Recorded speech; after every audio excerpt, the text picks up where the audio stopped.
recognizing that what the lights aren't twinkling, Clark. Thanks for noticing. No? Griswold family Christmas vacation? Yeah. The lights aren't twinkling, Clark.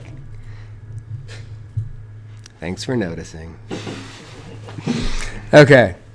Lecture 1-2, the foundations of mathematics. Mathematics has long been considered exemplary for establishing truth. Primarily, it uses a method that begins with axioms, unproven propositions that include undefined terms, and uses logical deduction to prove other propositions, which are called theorems. To prove them is to show that they are necessarily true if the axioms are. Okay, so that's like how math does reasoning and finds truth. It may seem obvious that truth established in this way would always be relative to the truth of the axioms, but throughout history, this footnote was often obscured by the obvious or intuitive universal truth of the axioms. For instance, Euclid, in like 300 BC or so, founded geometry, the study of mathematical objects traditionally considered to represent physical space, like points, lines, etc., on axioms thought so solid that it was not until the early 19th century that Gauss and others recognized this was only one among many possible geometries resting on different axioms. Furthermore, Aristotle had acknowledged that reasoning must begin with undefined terms. However, Euclid, presumably aware of Aristotle's work, seemed to forget this and provided definitions, obscuring the foundations of his work and starting mathematics on a path that for over 2,000 years would forget its own relativity.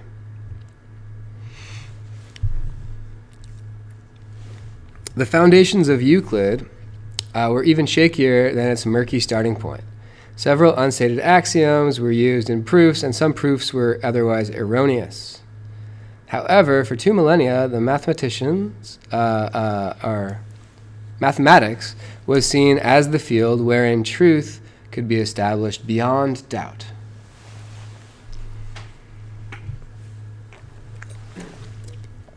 Algebra ex nihilo, which means from nothing. Although not much work on new geometry appeared during this period, the field of algebra, the study of manipulations of symbols standing for numbers in general, began with no axiomatic foundation whatsoever.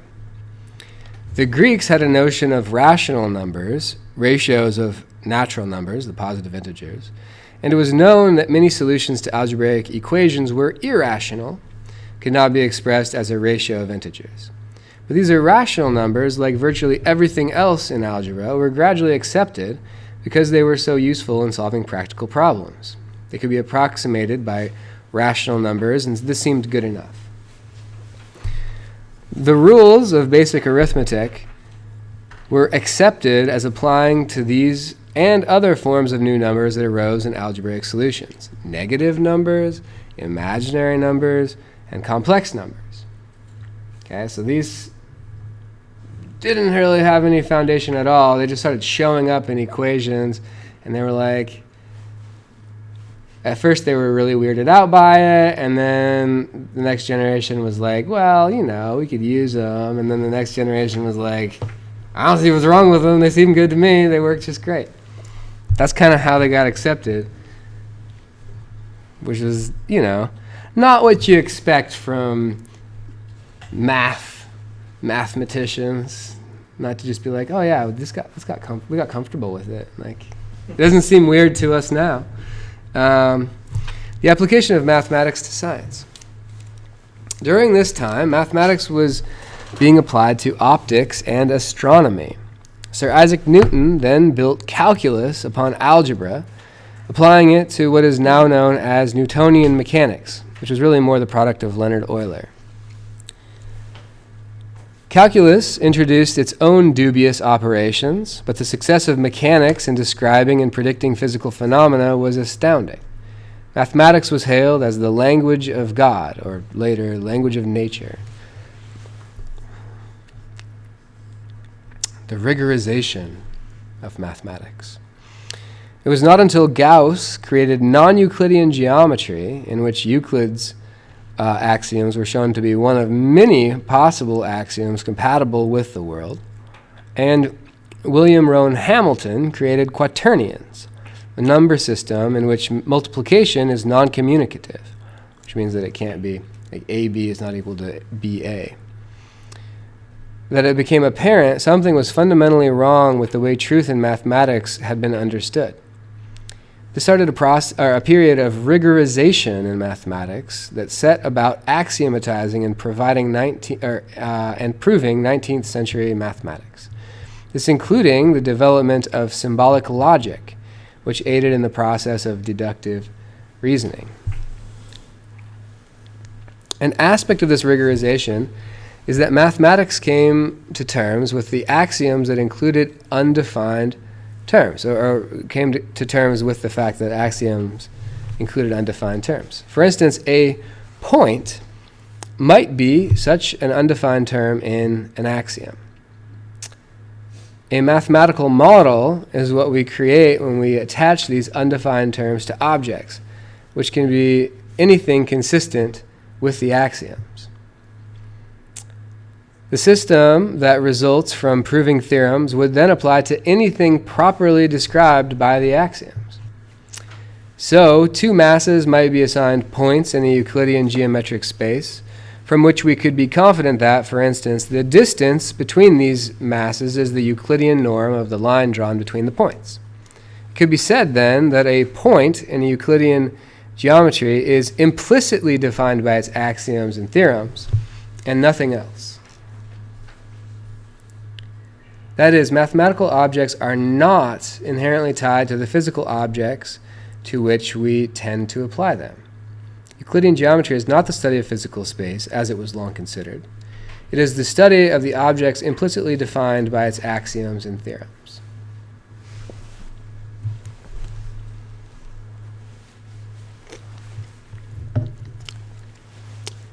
The foundations of mathematics are built.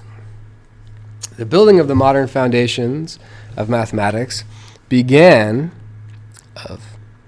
with clear axioms, solid reasoning with symbolic logic, and lofty yet seemingly attainable goals. Prove theorems to support the already ubiquitous mathematical techniques in geometry, algebra, and calculus from axioms. Furthermore, prove that these axioms and things they imply do not contradict each other, in other words, they are consistent, and that the axioms are not results of each other. One that can be derived from others is a theorem, not an axiom. Set theory is a type of formal axiomatic system that all modern mathematics is expressed with. So set theory is often called the foundation of mathematics. We will study the basics in Chapter 3. The primary objects in set theory are sets, informally collections of mathematical objects. There is not just one single set of axioms that is used as the foundation of mathematics, for reasons we will review in a moment. However, the most popular set theory is Zermelo-Fraenkel set theory with the axiom of choice, or ZFC. The axioms of ZF sans C, so without C, are as follows. Extensionality. If two sets, A and B, have the same elements, then they are equal. Empty set.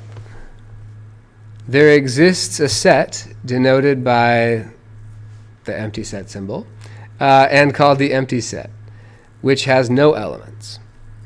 Pair. Given any sets A and B, there exists a set denoted bracket A, B, which contains A and B as its only elements. In particular, there exists the set that contains A which has A as its only element. The power set. For every set A, there exists a set denoted by P of A and called the power set of A, whose elements are all the subsets of A. Union. For every set A, there exists a set denoted by UA or union A and called the union of A, whose elements are all the elements of the elements of A. Infinity. There exists an infinite set.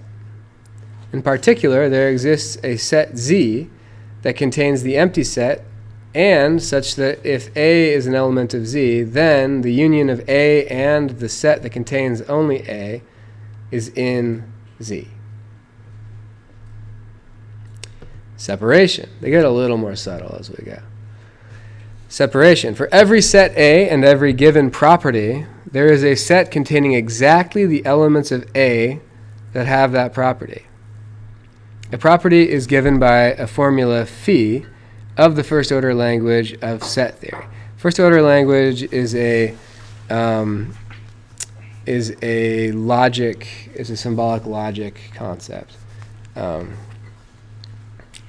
not going to get into the details of that, but yeah. Thus, separation is not a single axiom, but an axiom schema, that is, an infinite list of axioms, one for each formula phi. Replacement. For every given definable function with a domain, a set A, there is a set whose elements are all the values of the function. ZFC also has the axiom of choice. So here's the choice axiom. For every set A of pairwise disjoint non-empty sets, there exists a set that contains exactly one element from each set in A. So together, these all form the axioms of ZFC. In a formal context, they're usually stated using symbolic logic, and I steered us clear of that. I went with the plain language method because it's a little bit more intuitive to us what these imply or mean. Yeah. So when you say at the beginning here, the axioms can have undefined terms, is that like literal? Like, are you saying for like sets? They're using terms? Yeah. So a set is an example of that, which is defined implicitly in these axioms. It is not, so we typically will say informally, a set is a collection of objects. But that's not what set theory starts with. Set theory starts with these axioms. It uses the word set to describe the object that is essentially being defined by the axioms. And then what they turn into are things that we could describe as being collections of objects. Yeah. So that was a good observation. So you can't define. So the problem was that Euclid, well, he did it, and everybody did it for a long time. They would say, "Oh, a set is this," and they would define it. But then they would define their axioms. But that isn't correct, because if you define it, then you're using some, like, you're going back further. You're defining it in terms of other terms, and then those terms, of course, need to be defined in terms of other terms, and then there's an infinite regression. And so there have to be some things that are not defined, and so we have to just use them to stand for whatever concept emerges from the axioms. And so you can stick something else in there, like tomato. A tomato, so if two tomatoes, A and B, have the same elements, then they are equal. And you could go forth with this thing, but we have an idea of what a tomato is, so that would be hard for us. But so a set is something that, I mean, it's a suggestive term. I believe set was a term that was used before set theory, maybe it would be helpful if they just started using new terms completely, like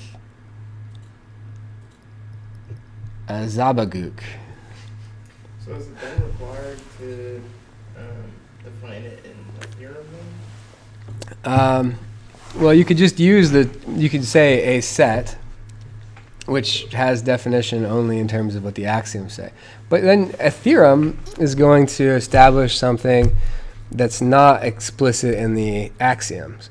So a theorem can be derived from the axioms.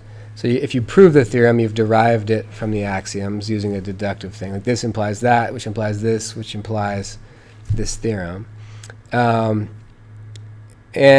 that theorem can include like the term set, and the meaning of the term set would go back to what the axioms say about sets, what a set is. And in reality, most of us are not super abstract in our thinking, and we'll be like, oh yeah, set. I know, it's the stuff that goes in between the braces, it's like the stuff we stuff in there. And we have these pictures in our minds of what sets are and what these mathematical objects are. But in terms of the foundations of it, really, it's just what's defined by those axioms and nothing more. It's tough, though, to think that abstractly. And I would say that, from my understanding, even most mathematicians who come up with theorems, they didn't start out with the axioms and are just like, I wonder what theorems I'll find today when I start mashing these together. They start with something that's like, we think this is true. Like, this seems to be the case. It happens a lot. Like, whenever I divide a number by 2, and it comes out to be an integer, it seems like every time it comes out to be an integer, that was an even number that I divided by 2. And so then they're like, it's a theorem. Every time that you take it, you divide a number by 2, and and the result is an integer, the number that was divided was an even number. And that sort of thing is like, it emerges when you are using a system and using the objects and mashing them up together and making propositions based on them. And oftentimes they are intuitively the case, and so they're like, okay, here's my theorem, and then they have to go about proving it. So they don't really emerge deductively, they're proved later deductively. The theorem is stated based on things people have tried with the math, and then later they want to establish the foundation. I mean, calculus was built on an algebra that had no axioms. And calculus added its own weird stuff that didn't have its own axioms. So, yeah, the process is very strange and swervy. So, yeah. Having an intuition about what a set is, though, is totally fine. Like being like, oh yeah, I know what sets are. There are a bunch of tomatoes or whatever. Like, that's totally fine to have. But it's important to realize that in the formal system, a set is only what is described by these what emerges as being a concept from these axioms. And sometimes it's really hard, and it's useful to have a picture of it, like what a set is, that's not just the axioms. Almost necessary to actually use it, but it can also be dangerous because we can forget what the axioms are, and we can assume something that's not true because the set is really just what the axioms are defining it to be. Often I think we tend to artificially restrict concepts. So we might be like, oh yeah, set's this, and we might ignore like infinite sets accidentally because we're thinking about finite sets. And we artificially put in some restriction on our concept of set. And that's a danger of doing it. But I think it's also necessary to do it to some extent. Okay. Union, infinity, separation. Oh, we got through all these. Yeah. The foundations have cracks. The foundationalist's goal was to prove that some set of axioms from which all of mathematics can be derived is both consistent, contains no contradictions, and complete. Every true statement is provable. The work of Kurt Gödel in the mid-20th century shattered this dream by proving in his first incompleteness theorem that any consistent formal system within which one can do some amount of basic arithmetic is incomplete. So in other words, there are going to be some statements that, if it's consistent, are true that you can't prove. Okay? His argument is worth reviewing in that reference, but at its heart is an undecidable statement like, this sentence is unprovable. Let U stand for this statement. If it is true, it is unprovable. If it is provable, it is false. Therefore, it is true if and only if it is provable. Unprovable. Key. It is true if and only if it is unprovable. Then he shows that if a statement A is that essentially says arithmetic is consistent, is provable. So if this statement A, arithmetic is consistent, is provable, then so is the undecidable statement U. But if U is to be consistent, it cannot be provable, and therefore neither can A be provable. In other words, we can't prove that arithmetic is consistent. Bummer, dude. This is problematic. It tells us virtually any conceivable axiomatic foundation of mathematics is incomplete. If one is complete, it is inconsistent, and therefore worthless.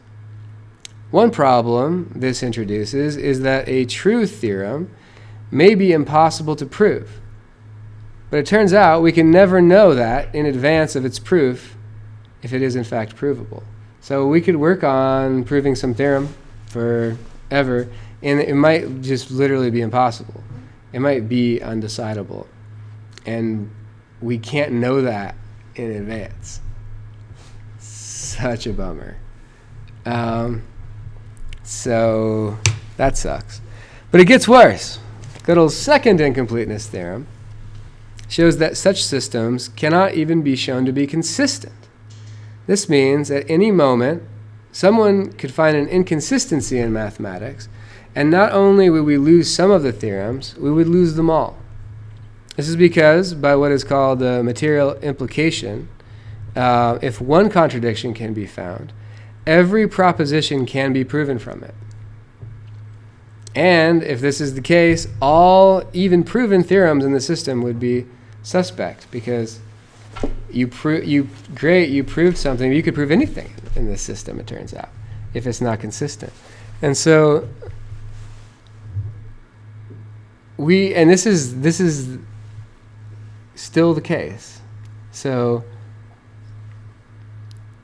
the foundation of all the math that we're going to use, as far as I know, I'm pretty sure all of the math that we use is all ZFC foundation math.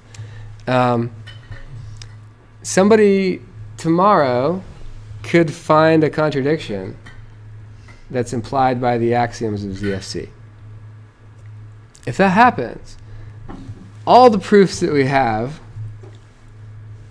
are just garbage. They don't prove anything. Sucks.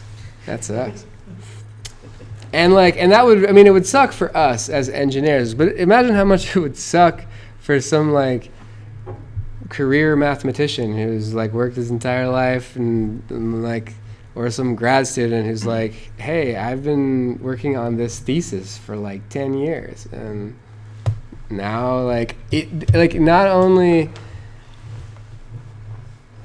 might it be wrong, but it's irrelevant because I'm proving it with an axiom system that is inconsistent. Total bummer. Okay?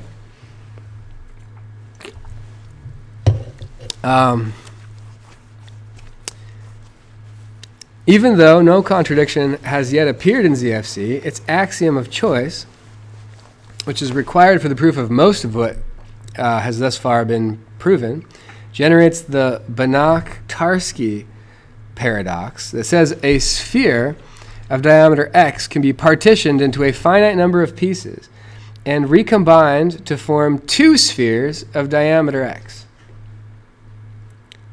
Troubling to say the least. Attempts were made for a while to eliminate the use of the axiom of choice, but our buddy Gödel later proved that if ZF is consistent, so is ZFC. So you can't show that choice is inconsistent with ZFC. So with ZF. So if you're gonna use ZF, you might as well use ZFC. It's kind of the result of that. So people stopped worrying as much about it after he proved that. But I would say alarm bell on the Binaca-Tarski paradox. And I think that what this really highlights is that when we apply math to a physical problem, we don't expect this to be the case, right? We don't expect that you could actually slice up a sphere of matter into a bunch of little pieces and then reassemble it into two spheres of the same density and the same volume. We don't think that that's how matter works. So we have to be cautious about what we apply the maths to in the physical world. It may or may not actually work.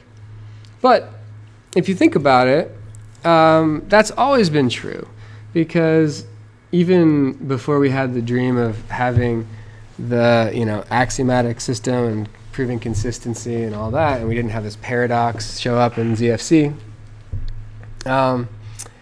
we had the issue that you can't just assign numbers to things and expect that if you do any old mathematical operations on them that you're doing something that has any physical meaning whatsoever.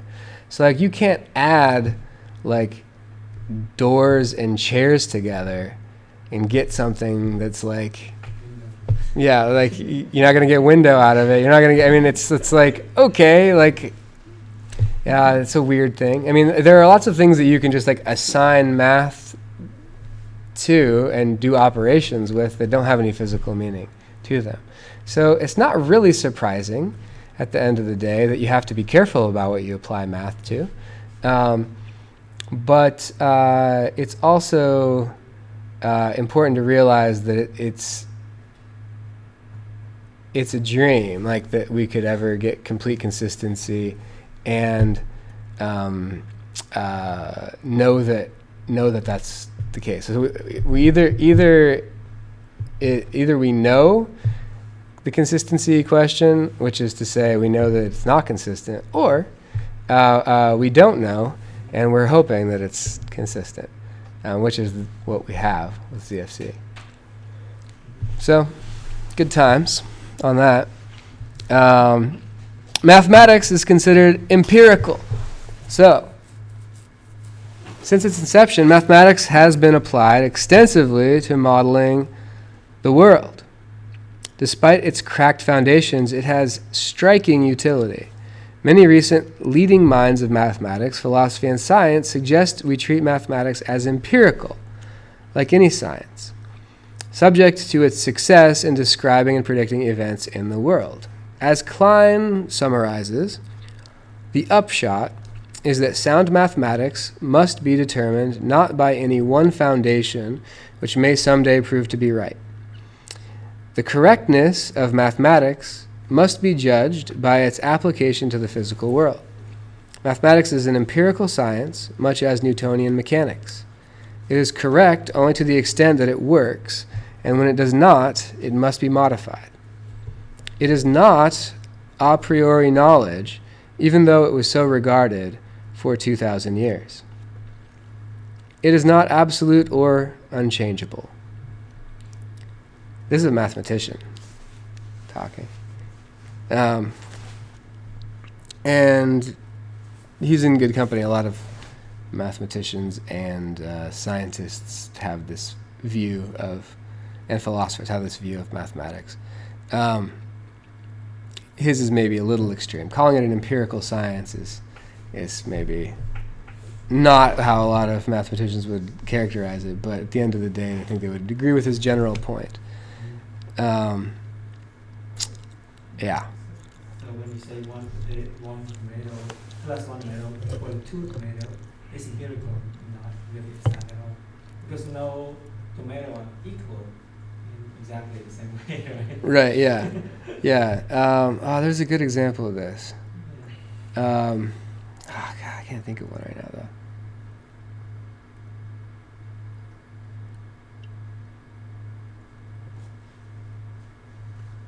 This isn't it, but like if you take one person who's a brother and you add them to another person who's a brother, you don't get brothers.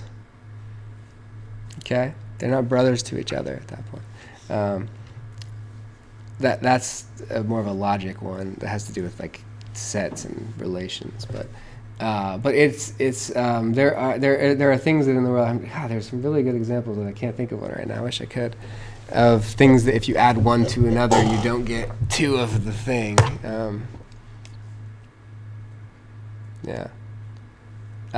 Anyways, but not everything works as like addition or multiplication or subtraction, and we know this, and we don't tend to apply math to these things, but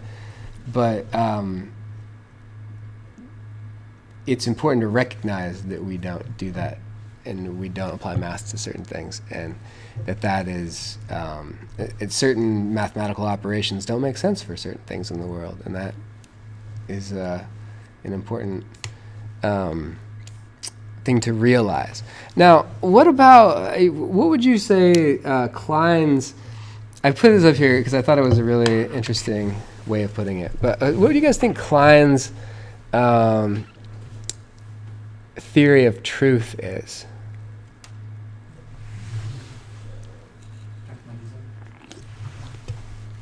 Pragmatism. What's true is what works. Yeah, when it does not have to modify to make it work again. Yeah. That's what I mean. That's right. It's true if it works. He's also pragmatism is a. The pragmatic theory of truth is a kind of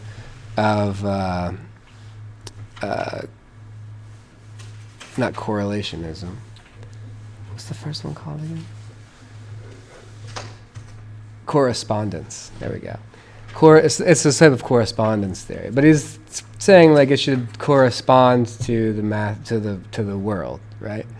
It should correspond to things that happen in the world, and so he's definitely a pragmatist. He's probably a correspondence theory guy.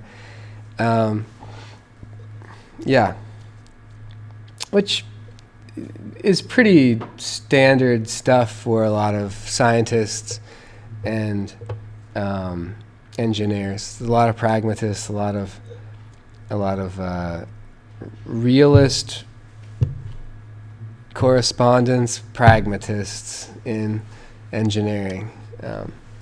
So that's probably why we like him, why we like this attitude. So this is one understanding, but it's kind of emerged as being a pretty common attitude towards mathematics and truth in mathematics. It's true if it works to the thing that you're applying it for, and the only way you can tell is if you measure the things in the world that are happening.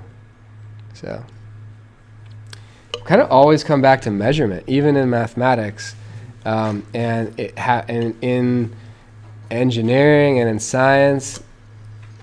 Measurement is sort of like the gold standard, and even in mathematics, even though there's proof and deduction and logic, you're still always beholden to what actually happens in the world. So I say point engineers on that one. I think that's what the attitude has been for a long time in engineering.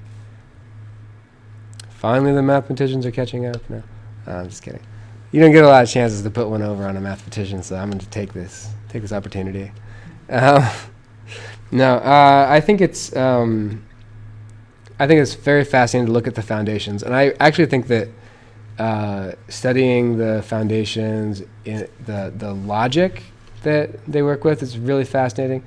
One of the early ones is Boole, who created Boolean algebra, and we use that quite a bit when we talk about digital systems and logic gates and everything. So really useful stuff. And yeah, the stuff that's come out of that foundation business has been quite fascinating. So yeah, I think it's a great read. Theory is awesome, and I love it. Also, you should measure stuff. Have you heard of the infinite hotel paradox? Ooh, tell me more. I can't remember a whole lot about it. I was just trying to look it up, but it's something about like if you keep on adding doors to this hotel, there's no way that you could ever count how many there is. Something. There was a good TED talk on it. Recently. Does it have to do with the sizes of infinity? Yeah. Yeah. How some infinities are bigger than other infinities, Yeah. provably? That's weird. I always have to like see that argument again every time, because every time I say it, I'm like, nah, that's not true. And then I have to see the proof again, and I'm like, oh yeah, it's true. There are sizes of infinity. You can prove that one infinity is bigger than another one. And they have like categories of them. Now there are some who, so the intuitionists, which I didn't cover, but they are not down with infinity, and they think that it's an unintuitive concept and should be eliminated, and yeah, so, I mean, a lot of them will still use it because they'll use like irrational numbers and stuff. But yeah, it's, in their opinion, something that is not an okay concept. It's not intuitive that there can be an actual infinity. So I guess as soon as you think like there's an infinite number of this, then it's not infinity anymore because you're implying that you already counted it. So like you'd never be able to grasp what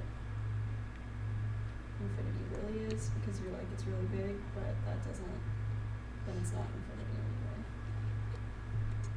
yeah, infinity is weird like that. Also, negative numbers are weird, and also I love the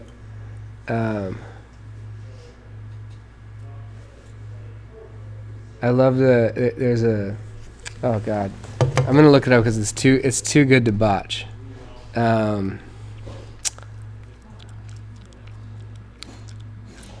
It's a poet, Auden, -1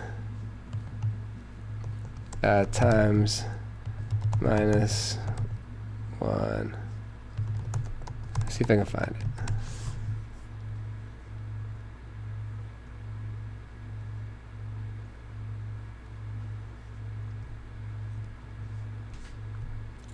I didn't look it up, so maybe it wasn't, but it was in. Oh, it's in this book.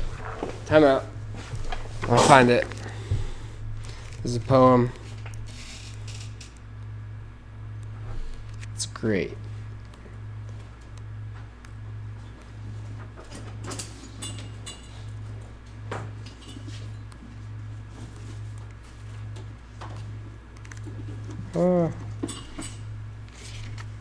It's in a footnote. I'm pretty sure I can find it.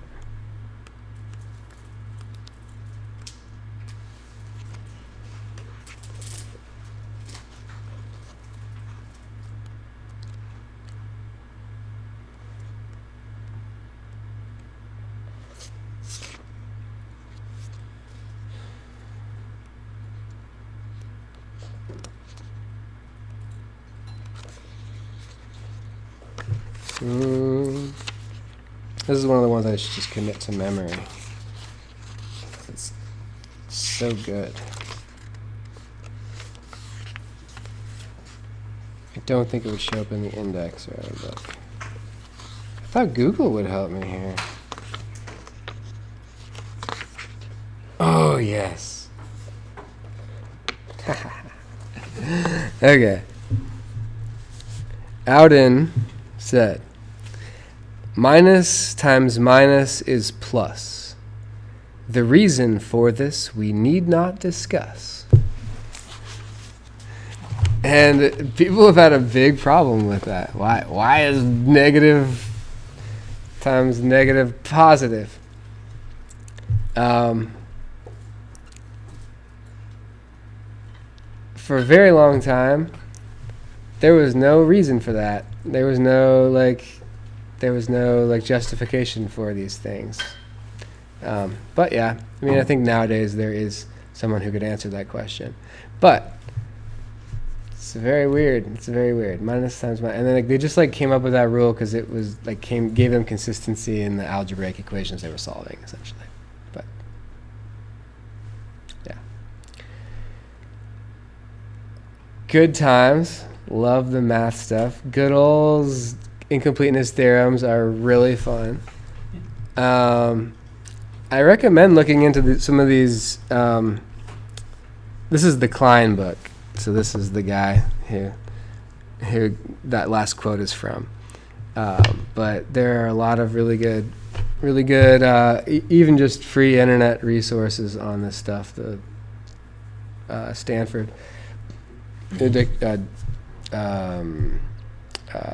Encyclopedia of Philosophy is really good. And it'll give you an intro to a lot of these things. So anyways, check out some of the citations in there, and yeah, have a good time doing it. All right.